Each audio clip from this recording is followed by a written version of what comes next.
voltar pra tua história agora pra entender. Então, tu tem acesso a esse documento que a gente tava falando agora, e a Sim. partir daí tu entende o que tá acontecendo no teu país. Sim, É isso, a né? gente começa a entender, a gente começa a fazer os movimentos, né? Juntar com os amigos, conversar, saber, olha, tá acontecendo tal coisa, tá acontecendo isso, tá acontecendo aquilo, tá acontecendo isso. Né? Isso acaba despertando, né, em nós um sentimento de potência, assim, né? E a gente começa a entender o contexto que a gente vive. E a gente não vive só num país que tudo é normal. Porque como a gente está em Kinshasa, a gente acha que o Congo é só a cidade de Kinshasa. Que para nós é normal, você vai para a faculdade, tem uma namorada, você sai com alguém, vai beber, vai fazer o que... É uma vida bem ocidental, Sim, normal. é uma vida normal, Normal. assim. Aí você pensa que sua vida é isso. Bota aí a capital, como é que se soletra? Kinshasa. Pra eu dar uma olhada.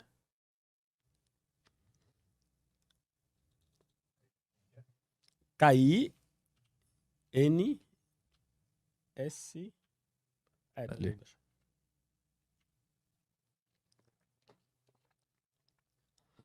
Ali, ó. Ali. Tem uma avenida grande ali, ó. Parece a Paulista ali, ó. Aí, ó. Isso. Então, aí é a cidade que tu viveu. Isso. Esse aqui é o centro da cidade.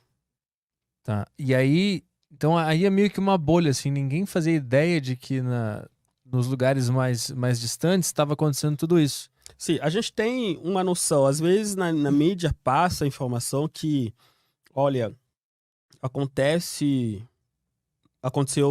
tantos mortos, houve, né, um ataque. Mas aqui você não tem esse tipo de confronto na cidade. Você não, na capital, a verdade. Você não tem esse tipo de confronto. Você tem outro tipo de confronto. O que tem lá? Aqui, o contexto na cidade, ou na capital, ou nas outras grandes capitais do país, é o impedimento das liberdades básicas, né? Então, a liberdade de expressão, de reunião. De reunião até tem, mas de expressão, principalmente.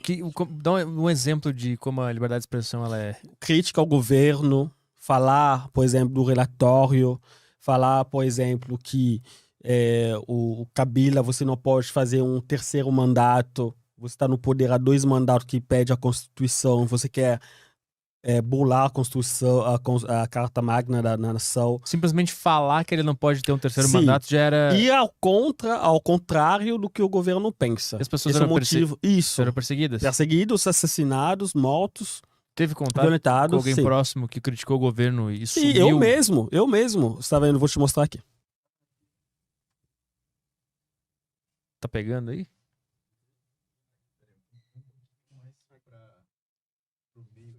Ah, tá. Aqui, ó. Então, tem marcas de violência e de tortura. Porque assim, todo movimento, você vai na rua manifestar, a repressão é muito forte, é desproporcional naquilo que você tá querendo manifestar. Você vai na rua reivindicar, falar de uma lei, falar de tal grupo que talvez foi mortos tantas pessoas em Bukavu, Ituri, Beni, ou você vai falar da ONU, por exemplo. A ONU tem uma missão lá, eu lembro que a gente manifestou muito contra a ONU, porque tem a missão que chama MONUSCO. Hoje se chama MONUSCO, né? Chamava MONUC, hoje é MONUSCO. Então, eles estão no país há cerca de 20 anos, com o maior número do exército da ONU que está no Congo.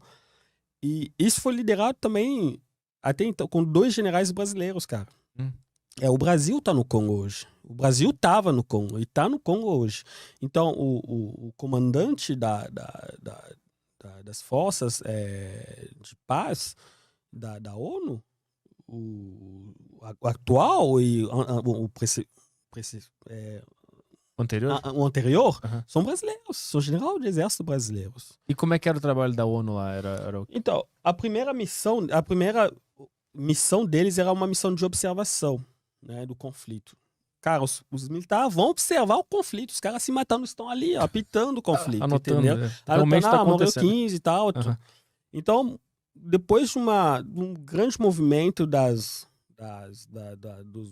da sociedade civil, né, das ONGs, né, dos movimentos sociais, e também dos outros atores do cenário político, isso mudou, né, essa visão mudou. Eles mudaram a missão. Então, passou da MONUC, né, que é a missão de observação, para a missão de estabilização, né, tentar estabilizar a questão do conflito. Aí eu lembro o general Santos Cruz, né, que então era o secretário do presidente Bolsonaro aqui, né, do governo. Aqueles um dos primeiros que saiu do governo. Uhum. Ele é gaúcho, né? Gaúcho? Como é que é o nome dele? Santos Cruz. Santos Cruz. Santos Cruz. Não tô ligado. Então, ele, quando ele chegou, eu lembro quando ele chegou, ele trocou o quartel-geral, porque o quartel é na cidade de Kinshasa, onde não tem conflito armado. Uhum. Então, ele pediu para a mudança do quartel. Então, o quartel saiu de Kinshasa para o Goma, na região que tem mais conflito. Ah, tá. Eu cheguei a conhecer ele aqui em São Paulo, na USP, né? Então, nós conversamos meio em off, assim. Tentei perguntar algumas perguntas chatas. Tipo, Fala realmente o que acontece lá, né? Tipo... Né? Porque o cara, com certeza, tem muitas informações. Ele sabe muito bem do rolo que tem. Uhum. E eu lembro que durante o evento eu cheguei a falar, olha, houve uma época, disseram que a ONU estava envolvida também. Tinha alguns ucranianos, né, no exército da ONU que vendiam armas, vendiam outras coisas para esses grupos e tal. Tentou esquivar da pergunta, né? Da resposta. Não... Então tem suspeitas que a própria ONU tem corruptos dentro da ONU. Tem. A gente tem essa suspeita, né? Porque eles estão no país. E acontece muitos massacres, né? E esse conflito já dura 20 e poucos anos, 23, 24 anos, e já fez um número muito grande dos mortos. A gente não tem a certeza dos números, mas nós calculamos pela frequência diária dos ativistas que estão na região, que eles mandam, né, desde 1998 até então, porque já o Mapping Report, já na época, até 2008, falava de 5 milhões de pessoas mortas. 5 milhões, já em 2008. Então, hoje, nós temos cerca de 12 a 10 milhões de vítimas. Se a gente vai no número de 100 mortos por dia. E são pessoas que não têm nada a ver com conflito. Nada a ver com conflito. São pessoas civis, né? Pessoas civis que, infelizmente, se encontram num cenário que envolve muita questão econômica, muita exploração do minério, com uma passividade do governo e também dessas forças que vieram do exterior com o objetivo de apaziguar. E tu mostrou a cicatriz que tá na cabeça. O que foi isso? Essa cicatriz foi... porque assim, quando eu não gosto muito de contar, mas eu vou contar. Quando meu tio, né, onde eu cresci, voltou, ele começou a trabalhar num partido político da oposição com o Kabila filho, né, que ficou 18 anos no poder. E eu já tinha uma visão política eu já estava na faculdade, a gente já estava com essa visão, e a gente conversava muito. E ele foi assassinado, ele foi morto, né, em casa. Então nós fomos levados, porque a gente morava, como é uma casa gigante, a gente morava lá com alguns primos também, então nós fomos sequestrados, né, e torturados. E ele foi assassinado também. Quem fez isso? O governo ou esses grupos? Porque assim, é muito complicado. Na época de Mobutu, de Kabila, a maioria dos ditadores, eles usam muito o serviço secreto. Uhum. O que, por exemplo, estou falando aqui agora, contar isso aí, se for num regime ditatorial, o cara pode chegar aqui e simplesmente me sequestrar, ser torturado. Se a gente estivesse ao vivo no Congo agora, isso ia acontecer. Acontecer com certeza, porque eles estão ouvindo, eles estão em qualquer lugar, você não imagina.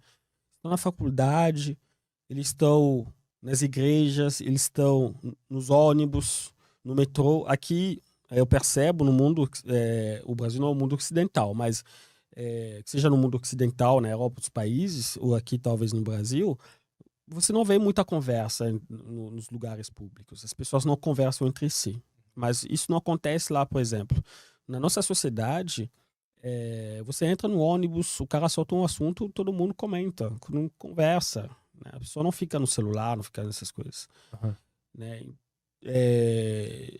Então, o serviço secreto, ele age muito. Eu lembro quando eu estava na faculdade, o meu professor de geopolítica dizia uma coisa, que o serviço secreto, na forma do serviço secreto usado nos países de ditadura, é como o sangue no corpo do ser humano.